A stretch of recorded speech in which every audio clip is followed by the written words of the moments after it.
28 April 2026 पुण्यातल्या Dehu road परिसरात भाजपचा एक कार्यकर्ता आपल्या मित्रांसोबत गप्पा मारत उभा होता. अचानक काही गाड्या त्याच्या समोर येऊन उभ्या राहिल्या आणि त्यातून उतरलेल्या 10 लोकांनी त्याच्यावर हल्ला केला. त्याच्यावर एका पाठोपाठ एक 26 राऊंड फायर करण्यात आल्या. 26 पैकी 9 गोळ्या त्याला लागल्या आणि त्याचा जागीच मृत्यू झाला. पण हल्लेखोरांनी त्याला एवढ्यावरच सोडून दिलं नाही. त्यांनी त्याच्या डोक्यात कोयत्यानं वार केले. रक्ताच्या थारोळ्यात पडलेल्या त्या भाजपच्या कार्यकर्त्याचं नाव होतं रमेश रेड्डी. रमेशच्या या निर्घृण हत्येचा पोलिसांनी तपास केला. त्यात हत्येचं धक्कादायक कारण समोर आलं. रमेश रेड्डीमुळे आपल्या भावाला आणि आईला जामीन मिळत नाही, या रागातून आरोपीनं रमेशच्या हत्येचा प्लॅन केल्याची माहिती समोर येते. देहू रोडमध्ये झालेल्या रमेश रेड्डीची हत्या कशी झाली, या हत्येमागे कोणतं कारण समोर आलंय, पाहूया त्या व्हिडिओमधून. नमस्कार, मी शार्दूल आणि तुम्ही बघताय बोल व्हिडिओ. पुण्याच्या देहू रोड परिसरातल्या गांधीनगर भागात राहणारा रमेश रेड्डी भाजपचा कार्यकर्ता होता. त्याला भाजपचे नेते आणि माजी राज्यमंत्री बाळा भेगडे यांच्या जवळचा मानलं जायचं. देहू रोड परिसरात आधी त्याचा मटक्याचा धंदा चालायचा, म्हणून त्याला परिसरात मटका किंग म्हणायचे.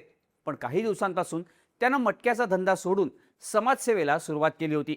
देहू रोड परिसरात त्याला मानणारे बरेच कार्यकर्ते होते. अशातच 28 एप्रिल 2026च्या संध्याकाळी रमेश रेड्डी त्याच्या मित्रांसोबत शहरात फिरत होता. त्यानं पंडित नेहरू मंगल कार्यालयाच्या जवळ असलेल्या एका टेलरच्या दुकानात कपडे शिवायला टाकले होते. रात्री 8:30-9च्या दरम्यान तो त्या दुकानात पोहोचला. कपडे घेऊन झाल्यावर रमेश दुकानाच्या बाहेर उभा होता. त्यावेळी त्याचे मित्रही तिथेच होते. रमेश रेड्डी आपल्या मित्रांसोबत गप्पा मारत असताना त्याच्यासमोर 2 4-चाकी आणि काही दुचाकी येऊन उभ्या राहिल्या. गाड्यांमधून एक एक करून 10 जण बाहेर आले. हातात बंदुका आणि कोयते घेतलेले हल्लेखोर रमेशच्या दिशेनं पळत येत होते. त्यानं हल्लेखोरांना ओळखलं आणि तो रस्त्यावर जीव वाचवण्यासाठी पळू लागला. पण आफताब समीर शेख या हल्लेखोरानं रमेशवर गोळ्या झाडल्या. रमेशवर हल्लेखोरांनी तब्बल 26 गोळ्या झाडल्या. त्यापैकी 9 गोळ्या रमेशच्या पाठीत, पोटावर, पायावर आणि डोक्यात घुसल्या. रमेश जागीच कोसळला. इतकं होऊन सुद्धा हल्लेखोर थांबले नाहीत. आफताब सोबतच्या बाकी हल्लेखोरांनी रमेशच्या डोक्यात कोयत्यानं वार केले. रमेश संपल्याची खात्री झाल्यावरच हे हल्लेखोर तिथून पसार झाले. रमेशचे मित्र त्याच्या मदतीला धावले, पण हल्लेखोरांच्या हातात बंदुका असल्यानं कोणीही पुढे यायची हिंमत केली नाही. रमेश रक्ताच्या थारोळ्यात पडला होता. त्याच्या मित्रांनी त्याला देहू रोडच्या सवाना चौक परिसरातल्या आधार हॉस्पिटलमध्ये दाखल केलं, पण हॉस्पिटलमध्ये पोहोचायच्या आधीच त्याचा मृत्यू झाला होता. रमेश रेड्डीच्या हत्येची माहिती मिळताच मोठा संताप व्यक्त करण्यात आला. त्याचे मित्र, नातेवाईक आणि पक्षाच्या कार्यकर्त्यांनी आधार हॉस्पिटलसमोर एकत्र येऊन हत्येचा निषेध केला. त्यांनी जुना मुंबई-पुणे हायवे अडवण्याचा सुद्धा प्रयत्न केला, पण पोलिसांनी त्यांची समजूत काढल्यावर जमाव शांत झाला. रमेश रेड्डीची बहीण शारदा रेड्डी यांनी 10 आरोपींच्या विरोधात देहू रोड पोलिसात तक्रार दाखल केली. नंतर रमेशचा मृतदेह पोस्टमॉर्टमसाठी यशवंतराव चव्हाण हॉस्पिटलमध्ये पाठवण्यात आला. या घटनेची माहिती समोर आल्यानंतर सगळ्यांना एकच प्रश्न पडला की हल्लेखोरांनी रमेशला एवढ्या क्रूर पद्धतीनं का संपवलं. रमेश रेड्डी पक्षाचा कार्यकर्ता असल्यानं राजकीय वादातून त्याची हत्या झाली का, असेही प्रश्न पुढे आले. पण पोलिसांच्या तपासात या हत्येमागचं हादरवून टाकणारं कारण समोर आलं. वर्षभरापूर्वी रमेशचा सख्खा भाऊ विक्रम रेड्डीची हत्या झाली होती. आपल्या भावाच्या मारेकऱ्यांना शिक्षा व्हावी यासाठी रमेश कोर्टात केस लढत होता. देहू रोडच्या गांधीनगर परिसरात विक्रम रेड्डीचा मित्र नंदकिशोर यादवची दूध डेअरी होती. एक दिवस परिसरात राहणाऱ्या साबिर शेख आणि त्याची आई रजिया शेखचे नंदकिशोर सोबत वाद झाले. याच वादातून साबिर आणि रजियानं नंदकिशोरच्या दुकानावर दगडफेक केली.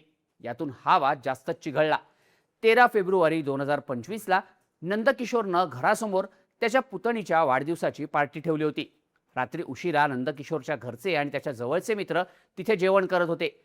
रमेश रेड्डीचा सख्खा लहान भाऊ विक्रम आणि नंदकिशोर एकमेकांचे चांगले मित्र होते, त्यामुळं विक्रम सुद्धा या पार्टीला हजर होता. तेवढ्यात साबिर, त्याची आई रजिया, मित्र साई तेजा चित्तमल्ला आणि फैजल तिथं आले आणि एवढा मोठा कार्यक्रम का ठेवला म्हणून नंदकिशोरला शिवीगाळ करायला लागले.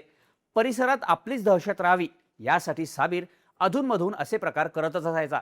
नंदकिशोरने साबिरला समजावून सांगण्याचा प्रयत्न केला, पण साबिर आणि साई तेजा चित्तमलाने त्याला कार्यक्रमाच्या मंडपातच मारहाण केली.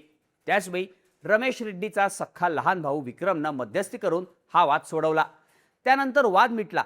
साबिर, त्याची आई आणि बाकीचे साथीदार तिथून निघून गेले, पण रजियानं साबिरला पुन्हा एकदा चिथावलं. तेव्हा संतापलेला साबिर तिथं परत आला. त्यानं मध्यस्थी करणाऱ्या विक्रम रेड्डीवर गोळ्या झाडून त्याला संपवलं. या हत्येनंतर नंदकिशोरनं दिलेल्या तक्रारीवरून पिंपरी चिंचवड पोलिसांनी साबिरची आई रझिया शेखला त्याच दिवशी अटक केली होती. तर साबिर आणि साई तेजा चित्तम्मला या दोघांना सोलापुरातून अटक करण्यात आली. चौथा आरोपी फैजल शेख बरेच दिवस फरार होता. नंतर या सगळ्यांविरोधात मोक्का अंतर्गत गुन्हे दाखल करण्यात आले. रमेश आपल्या भावाला न्याय मिळवून देण्यासाठी न्यायालयीन लढाई लढत होता. दरम्यानच्या काळात तुरुंगात असलेल्या साबिर आणि त्याची आई रझियानं बऱ्याचदा जामिनासाठी अर्ज केला होता. पण या दोघांनाही जामीन मिळू नये म्हणून रमेश रेड्डी कायदेशीर लढाई लढत होता. रमेशने वकिलाच्या माध्यमातून ही केस चांगलीच लावून धरली होती. त्यामुळे रझिया आणि साबिरला जामीन मिळण्यात अडथळे येत होते. रमेश रेड्डीमुळं आपल्या आईला आणि भावाला जामीन मिळत नाहीये याच गोष्टीचा राग साबिरचा भाऊ आफताब शेखच्या मनात होता. काही दिवसांआधी त्यानं रमेशच्या घरासमोर जाऊन मी सगळ्यांना मारून टाकणार अशी धमकी सुद्धा दिली होती. त्यानंतर आफताबने आपले मित्र अरमान शेख, लखन आगळे आणि इतर 7 जणांना मिळून रमेशच्या खुनाचं प्लॅनिंग केलं आणि 28 तारखेच्या रात्री रमेशची हत्या करण्यात आली. रमेश रेड्डीच्या हत्येनंतर त्याची बहीण शारदा रेड्डी यांनी देहू रोड पोलीस स्टेशनमध्ये आफताब, लखन, अरमान आणि इतर 7 जणांविरोधात तक्रार दिली आहे. या सगळ्या आरोपींवर BNSच्या कलम 103, कलम 61 आणि आर्म्स ॲक्टनुसार गुन्हे दाखल करण्यात आलेत. पोलिसांनी आतापर्यंत या प्रकरणात 2 संशयितांना अटक केली असून बाकी सगळे आरोपी अजूनही फरारच आहेत. स्थानिकांच्या मते विक्रम रेड्डीच्या खुनात अटक असलेला साबिर शेख स्वतःची टोळी सुरू करून देहू रोड परिसरात त्याची दहशत निर्माण करण्याचा प्रयत्न करत होता. पण त्याच परिसरात रमेशचा दबदबा असल्यानं साबिरनं आधी त्याच्या भावाला संपवलं. आता झालेला रमेश रेड्डीचा खूनही साबिरनं जेलमधून प्लॅन केल्याचं बोललं जात आहे. पण फक्त वर्चस्वाच्या लढाईतून आणि कोर्टात लढा दिल्याच्या वादातून झालेल्या सख्ख्या भावांच्या या हत्येमुळं देहू रोड परिसर चांगलाच हादरलाय. या प्रकरणाबद्दल तुम्हाला काय वाटतं? याबद्दलच्या प्रतिक्रिया कमेंट करून नक्की सांगा आणि अशाच माहितीपूर्ण व्हिडिओजसाठी बोल व्हिडिओच्या YouTube चॅनलला सबस्क्राईब करायला विसरू नका.